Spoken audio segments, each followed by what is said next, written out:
Hello everyone, this is Lord Kernian here, and I'm here with the second round of the Nova Open tournament that took place in August of 2014. And this round sees me drawn against Chaos Dwarfs. So here's my list if you haven't seen it before. And here's my opponent's list. So he has a level 2 Metal Demon Smith, a Demon Smith level 2 Death. The Death Demon Smith is his general. BSB, two Hobgoblin Khans, both of whom are riding wolves, one who has Dragonbane Gem, the other one who has the Potion of Foolhardiness. Then he's got 37 Infernal Guard with Blunderbusses and a Standard of Discipline, filling out his core, along with 48 Hobgoblins, Musician Standard, and Shield. He's also got 3 units of 3 Bull Centaurs with Musician and Shields.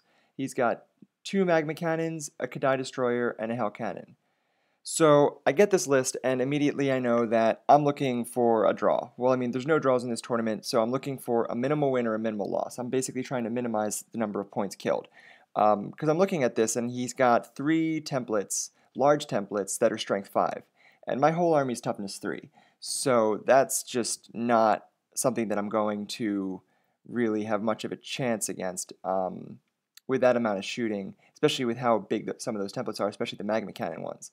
On top of that, he's got a big unit of Blunderbuss Infernal Guard. If they open up, they're just going to wipe one of my infantry units, more than likely. So this is fortunately, the only consolation is that Blunderbuss is a short range. So I'm going to use that. My goal here is to use that to my advantage, sit back, make him come to me, try to pick up points where I can, try to minimize the amount that I lost however I can, and try to keep this a close game. I think optimal situation, I'm going to hope to get an 11-9 win, and worst case scenario, I'm going to try to keep it to an 11-9 loss, and maybe pick up some bonus objectives by getting into his deployment zone or something like that. So here's deployment. I'll go through his deployment first. Going left to right, he's got a unit of Bull Centaurs. Next to them, he's got another unit of Bull Centaurs. This one has a Hobgoblin Khan. I forget which one it was. It doesn't really play into the game. Next to them, he's got his big unit of Hobgoblins. Next to them, he's got another unit of Bull Centaurs. Next to them, he's got his Infernal Guard. And then all the way over behind the building, he's got his Kadai. Behind the Infernal Guard and the Bull Centaurs, he's got his War Machines with both of his characters kind of huddling between them to provide rerolls to hit. So my deployment going left to right, I have a Bolt Thrower, Reavers, Archers, Bolt Thrower in the woods. Then I have a unit of Swordmasters right there. Then to the right of them, I have my big unit of White Lions. Both of them are obviously deployed too deep because I'm trying to just limit how much damage his Flame Template can do. He can still do a decent amount of damage. I think if he gets a direct hit with the Fat Part, he'll still hit 10, but it's better than hitting 18 or 20 if I'm ranked 3 or 4 deep. You'll notice that I made the mistake in this deployment like I did last game where I placed the eagle behind infantry or behind a unit to kind of tempt a large template shot and overshoot into the eagle. This was actually, the eagles were obviously my first 2 drops, so I really didn't have anywhere else to put my infantry except for right in front of it. So it was a decision I was hoping to rectify my turn, hopefully before either of them died. In front of my White Lions, I have my archers up a little bit, ready for some shooting and some chaffing duties. And yeah, that's just a shot of his War Machine bunker. So you can see his Kadai there, his Hell Cannon, 1 Magma Cannon. His general is there between the Hell Cannon and the Magma Cannon.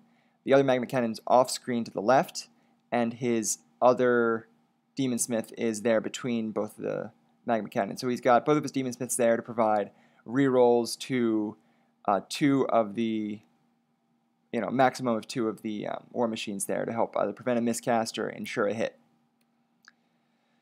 So yeah, this is my far right flank. So I put my Silver Helms here and my Reavers. And both the Bolt Throwers are on the hill, kind of overlooking the whole field. So I have 2 on either side. The reason I set back here is, first of all, I'm hidden from view, so the Magma Cannons can't shoot at me, which is nice. Another reason is when I looked at the table and I looked where he started to deploy, I kind of decided I wanted to split the building. So basically, it would create a situation where he can march forward to try to get at my main infantry, kind of march through the center with his blunderbuss unit. And if he does that, he can open up a chance for a big win. But conversely, if he does that, he opens up a back alley for my cavalry and my general, who's in that unit of Silver Helms, to whip around the building and get into his back line, get into his Hell Cannon, get into his general, his other Demon Smith, and both of his Magma Cannons, which is a whole lot of points. And if they clear that fast enough, which you never know, could happen, then they could even turn back towards center and help up the main line by the time the dwarfs, who are moving pretty slowly, get to me. Conversely, if he decides to sit back and protect his war machines, now his blunderbuss unit basically isn't doing anything because they're only short range of 12. So if he doesn't advance them, I'm not going to advance to him. So they basically would just be sitting there not doing anything, and there's no way he could get a big win out of this. So I'm basically kind of hedging my bets by deploying like this, that my opponent's going to want a big win, and he's going to try to advance to me. And if he does that, it's going to open up a back alley for my Silver Helms to whip around and clear his back line. And if I do it quickly enough, they could even turn back towards center. My general is here also.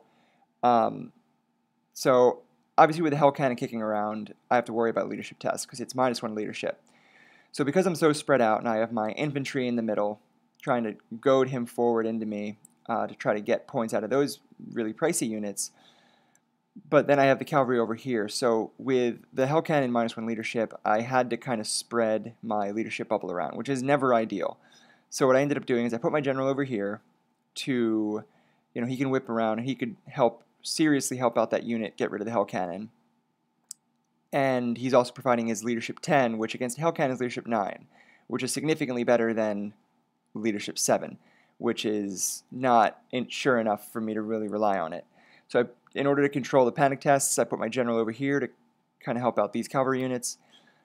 And I put my BSB here to provide rerolls to the main units to kind of mitigate the effect of the Hell Cannon in the ideal situation.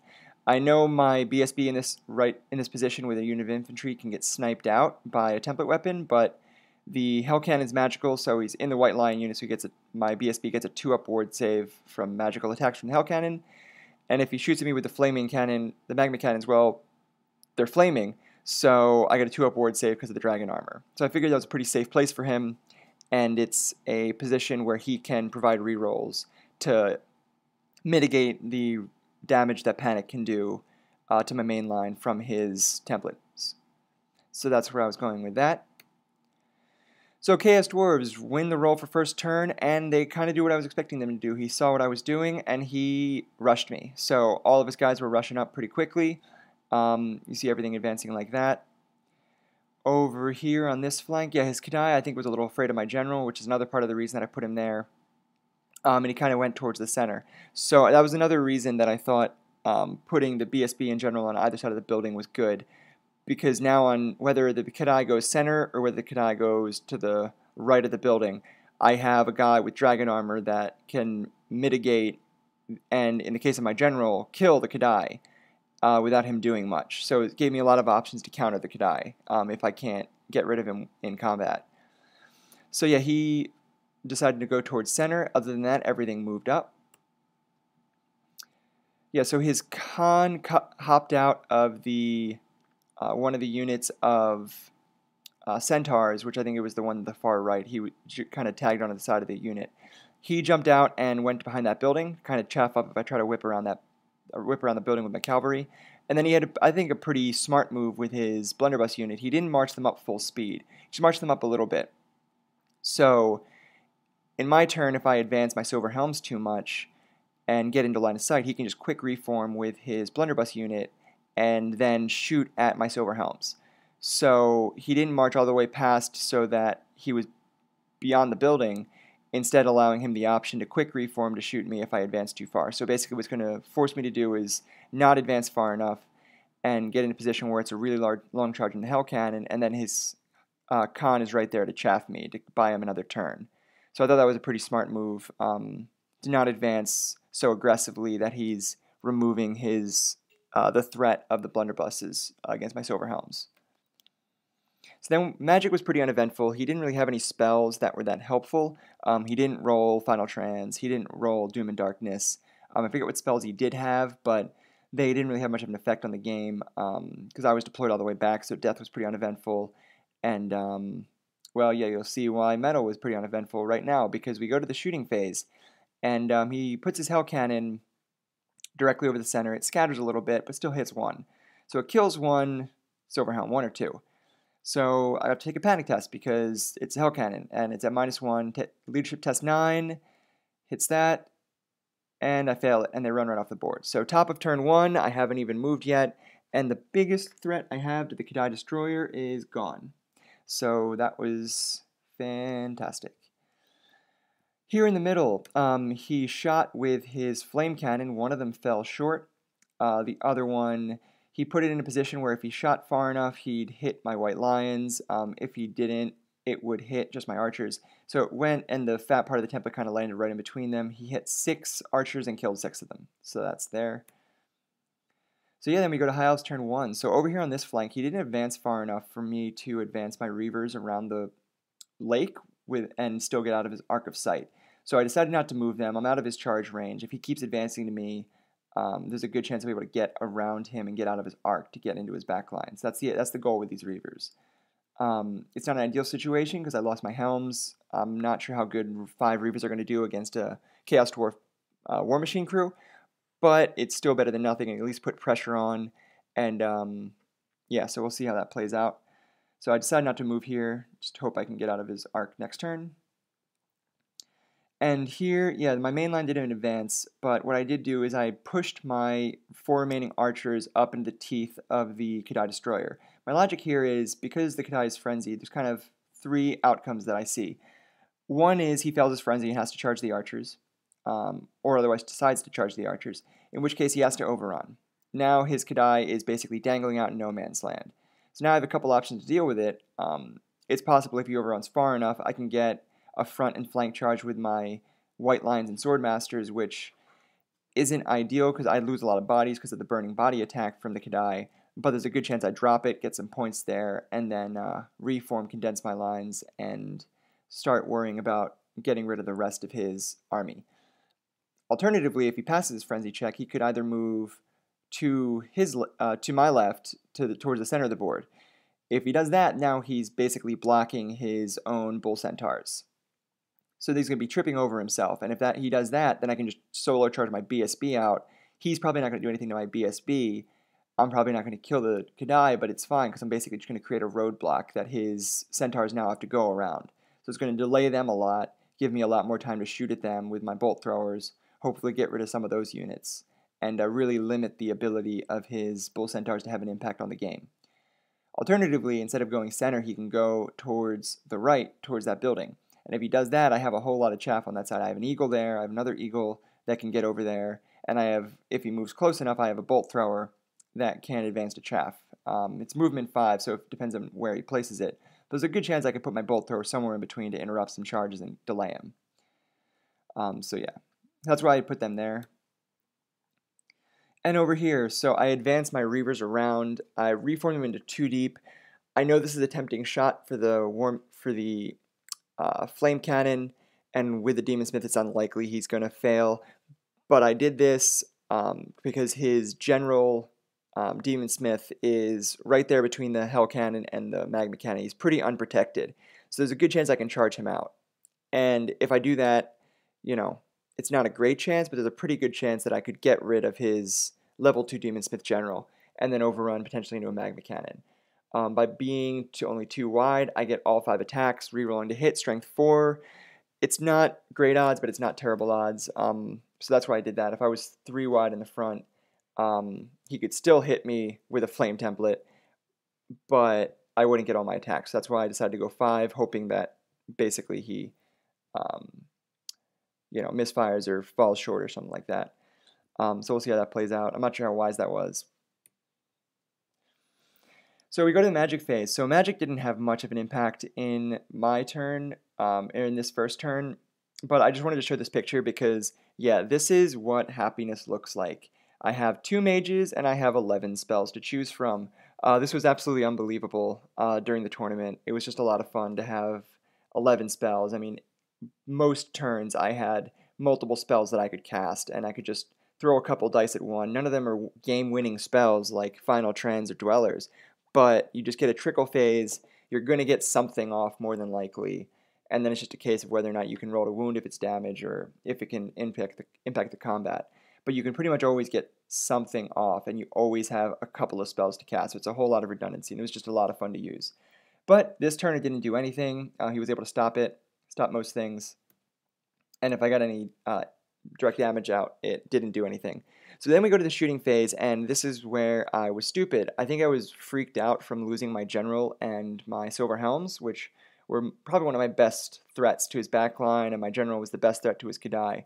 Losing that just, I think, messed me up, and I was just kind of panicking. And instead of focusing my shooting on the central unit of Bull Centaurs, which I should have done, I kind of spread them out, and the net result was that I really didn't do much damage. I think I did a wound or two here and there, but nothing really, significant happened. It wasn't until I was shooting my archers that I realized, wait, I should just be shooting at that central Centaur unit, because he's got a solo Hobgoblin Khan in that unit, which, yeah, I mean, I can't snipe him out, but every fourth hit has to go on the character, and he's only toughness 4, he's got a minor armor save. There's a good chance of me dropping him. It wasn't until my archers hit and he had to distribute that I was like, oh, right, I could possibly kill that, get rid of one of his chaffs, get some points, and just kind of limit his options that he has by having that cheap redirector there on that flank. But I was stupid, and I didn't think about that. My archers were able to do 1 wound, but I wasn't able to kill him. So we go to Chaos Dwarf turn 2, and he continues to advance. He passed his Frenzy and didn't charge with the Kadai, so that's fine. He moves over towards the building, which I'm cool with. Other than that, he just kind of pushes up. He put that unit of Bull Centaurs that's kind of central, he pushed that up, so it's kind of a tantalizing distance away. I believe I need like an 8 with my White Lions to get to them. So it's a little above average, but it's definitely a makeable charge. I think he was trying to bait me in there. The idea is if I fail, he can combo charge me with his Centaurs and his Kadai. If I kill them and overrun, there's a good chance I'd be overrunning into his Hobgoblins, but then there's a good chance that his Blunderbuss unit could then countercharge me in his turn, and that would just be a bad day for them. So I think that's what he was trying to do. He was trying to bait that charge. And then over here he pushed up some more. So yeah, that's just a picture of the actual lion in my White Lion unit, kind of staring down the Kadai. I thought that was a pretty cool picture. So magic was uneventful, as I already said. It was uneventful pretty much every turn. Then we go to the shooting phase. And yeah, with the Demon Smith, I mean, I guess I just didn't equate. It's like, oh, there's a chance he misfires and the chance that he doesn't roll the right hit. Well, yeah, when he has a reroll every single time with this because of his Demon Smiths, like, yeah, he's going to hit me. So he got a direct hit, killed all 5. So yeah, that sucks.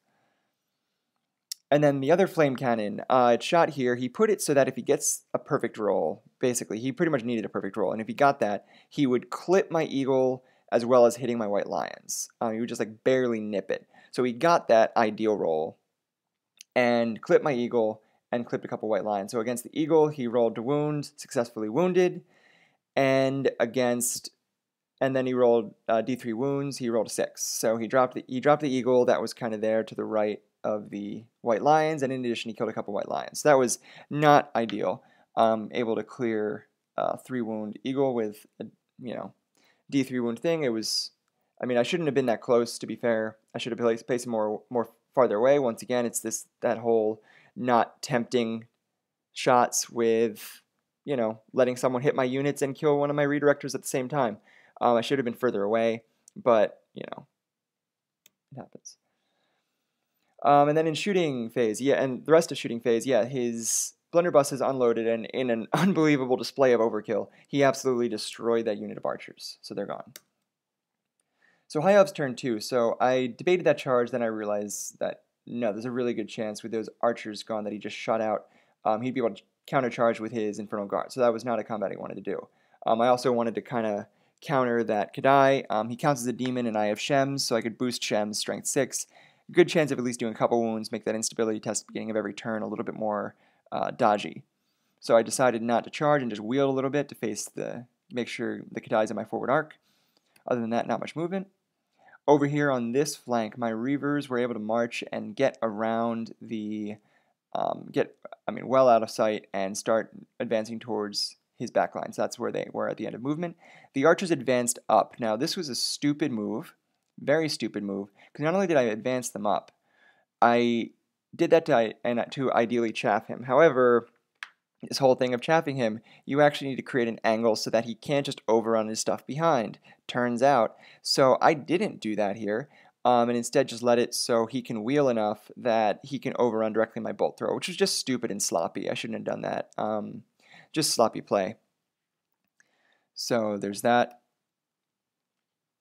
And yeah, so this is just a better shot. Yeah, so his Kadai, or when he advanced over to this side, he was just about like 5 inches away from my bolt thrower. So my bolt thrower was able to move 5 inches just to get in front. And I don't think he saw this coming. I don't think most people don't move bolt throwers, but I mean it's just kind of funny that I was able to, use my bolt thrower as a 70-point eagle to just kind of delay that Kadai and slow him down. Another way to just kind of protect my white lines as well. So there's that. So magic phase, I cast Shems from my Lore Master at the Kadai, and he scrolls it. So it was a waste. And Chaos Dwarf turn 3. So yeah, he takes that charge into the archers, and he was able to wheel enough so that he would clip the bolt thrower with the overrun. So I didn't think he could make that wheel, but like I said, it was just sloppy play. I shouldn't have chanced it. Other than that, the Bull Centaur unit that was the center of the 3 units, the Hobgoblin Khan jumped out, and then the unit wheeled over to face my Reavers, and also they're facing the Bolt Thrower that's over there on that far flank, so that if my Reavers just go around them, the Bull Centaurs have a decently long charge, but very makeable charge, into my Bolt Thrower back there.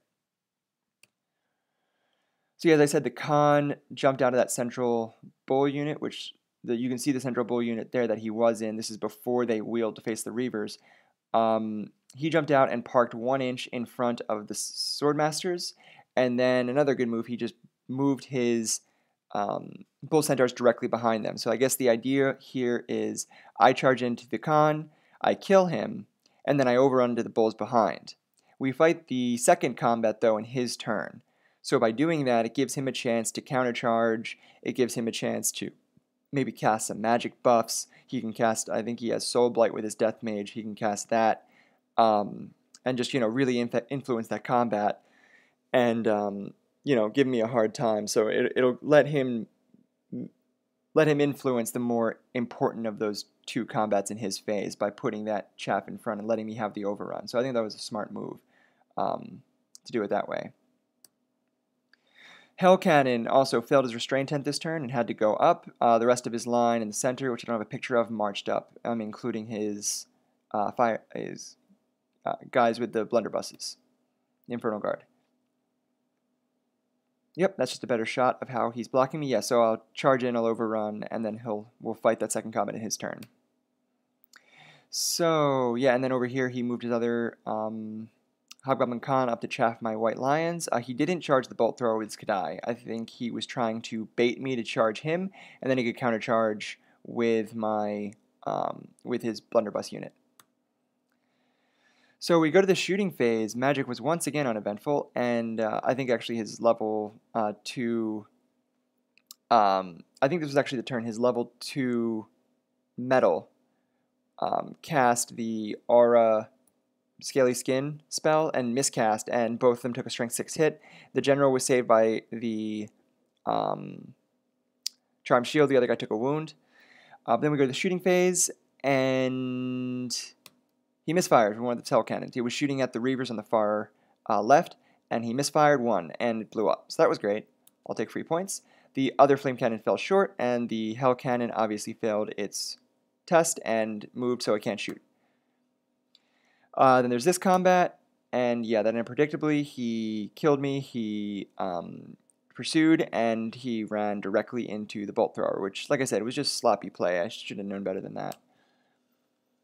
High Elves turn 3, so I took that charge, just try to get it out of the way. Reavers move more around the Centaurs, so they're kind of roughly where the wall is. I don't have a picture of that, but you'll see that in a later picture, where they ended up. And then over here, my White Lions charged, and then my Eagle moved up to center to chaff his Infernal Guard, so they can't march forward and shoot me. I just put him in a position where he can't get into range of me without charging the Eagle, so he's not going to be shooting at my White Lions. That's why I did that. Magic, I cast Death Sig. It was dispelled. I don't think I was in combat, so I couldn't cast any of the magical buffs. So I tried to buff the Sword Masters, but he was able to stop everything. I think I rolled pretty low. Shooting bolt throwers shot at the bull centaurs that were behind the chaffing, con, and I killed 2 of them. So that was nice. I finally got some hits. I mean, I am hitting on 3s, wounding on 3s, and D3 wounds out of 4 of them now since the bolt thrower didn't move. But I was able to do 6 wounds. So I think that's about average. So that was pretty good. And yeah, so after combat, I obviously killed that con, and I reformed a little bit deeper. Yeah, just so I can, if I charge next turn or get into combat in an early turn, he's getting close enough to where I'm not as worried about templates because it's less of a chance of him hitting me. And then over here, so yeah, this was stupid again, because I'm making a ton of mistakes this game. I did this combat before the bolt thrower one, and it wasn't until after the combat was over when I was deciding whether I was going to reform that I realized, wait, we haven't fought the bolt thrower yet. So if I overrun into his bull centaur is fighting my bolt thrower to the left, are just going to reform and charge into the flank of my sword masters and probably break them and run them down. So in order to kind of compensate for that mistake, I had to reform them like this. I couldn't overrun into the centaur behind. Had to reform so that if his centaurs are charging me, they are charging the front. And then when we fought this one, he saw that. He's like, nope, not going to do it, and just reformed like that to face my Reavers. And you can see my Reavers there. That's where they moved to. So Chaos Dwarf turn 4. This turn, he did decide to charge the Bolt Thrower with his Kadai when he saw that I wasn't taking the bait. So yeah, he did. So he charged that there. Otherwise, he moved up a little bit and was going to, I guess, shoot at my eagle.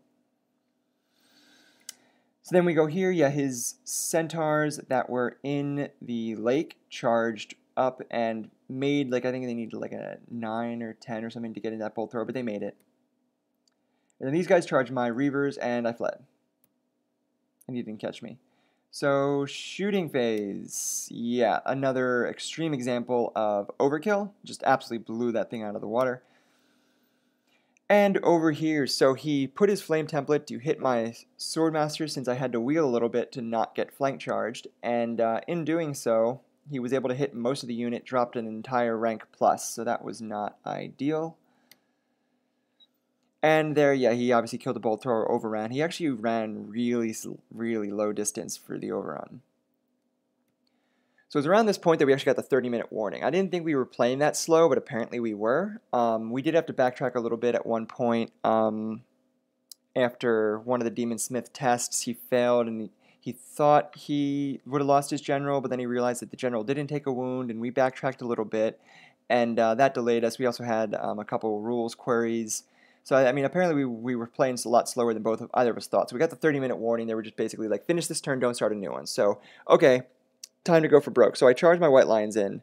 White Lions aren't there because this was actually taken after part of the cleanup. So, but pretend the White Lions are there in combat with the Kadai. I'll just skip right to it. I didn't kill the Kadai. I left him on like 2 wounds, I think. The Kadai killed a bunch of me. He didn't drop me below 50% though, so it ended up being a waste, but it was worth the risk. I mean, I ended up getting 50% from the Kadai because of that, so that's at least nice. Then over here, I charged into this Bull Centaur, but I wasn't able to kill him. So I ended up leaving him on, I believe it was like 1 wound left. Losing the entire back rank, I lost a whole lot of attacks at that unit, and so I only dealt like 1 or 2 wounds. He dealt 1 or 2 wounds back. I won by charge, and he stood. So yeah, so that, I mean, that wasn't great. So we counted it all up. I hadn't killed much. I had gotten a couple of half points. Other than that, I had killed Khans and his thing that misfired. So the end result was 13-7 Chaos Dwarfs. He broke me, so he ended up getting 14 points. I got a unit into his deployment zone when my Reavers rallied. So I got a +1 point for that, but I also lost a point for being broken. So I ended up with 7 points for this, which, I mean, isn't great. I mean, I was hoping for, at worst, an 11-9 loss, and I was hoping, in best case scenario, an 11-9 win. But 13-7, 500 victory point difference, 500 to 700 point difference, it's not terrible. And I think if I had played better and wasn't stupid so many times, it could have been a lot closer. So yeah, that just shows the end of the game. So what could I have done differently? Well, I think I think my biggest mistake was spreading the bubble around. I mean, I knew that it was a risk and I took it, but I just shouldn't have. I should have put everything behind that building. It would have made it really hard for his flame cannons to do anything. It would have made it, it would have definitely pigeonholed or kind of funneled him into one area with his Kadai, with his Centaurs, with his Blunderbuss unit. They'd be tripping over each other, and being that they're already slower than me to begin with, especially my cavalry, I'd have the option to, pick around him, pick my combats, and hopefully pick up points, and otherwise avoid his template weapons. The reason I was hesitant to do that was because if his blunderbusses got around that building and got into shooting, they could be doing a whole lot of damage, which is why I deployed all the way back here. But I think it would have been better if I deployed all the way back in the back corner, make him come to me, make him kind of funnel himself into a corner, and then just pick up points where I could, and really limit the effect of his template shooting by using that big building right there. And that would have been a better option. I think it would have kept it closer, and I wouldn't have given up so many points. I definitely wouldn't have lost my general. And then we're going to give out awards for this game. So the Darwin Award, and this is for the unit that is so concerned with self-preservation that they flee the table on turn 1 after taking 2 casualties. And that obviously goes to none other than my Silver Helms with my general. Yeah, that was the point where I think that just broke me. That happened, and after that it was just kind of like, I mean, I was still upbeat. I still had a very good game. I still think it was a very fun game. He didn't say anything about, I like to hope that I wasn't that bitter about it, and just kind of like, well, whatever, it happens. He felt bad after it happened and was like, oh, I'm sorry. I mean, I was like, hey, I mean, it's a tournament. I can't expect you to do anything else than this. This isn't a fun game where we can just do takebacks. Like, you're playing for wins and you're playing for tournaments. So like, it's cool. It's all cool. But yeah, I think when that happened, just kind of like the air came out of my sails, and it was just like, well, we're gonna see what I can do here. And I was kind of, in retrospect of how bad I thought it was going to go after that happened, I'm actually kind of happy it ended up only a 13-7. But yeah, so there's that. And yeah, thank you for watching the report. Leave comments below if you have any comments, if you thought anything else I could have done differently, done better. And yeah, hope you enjoyed it. Thanks for watching. Bye.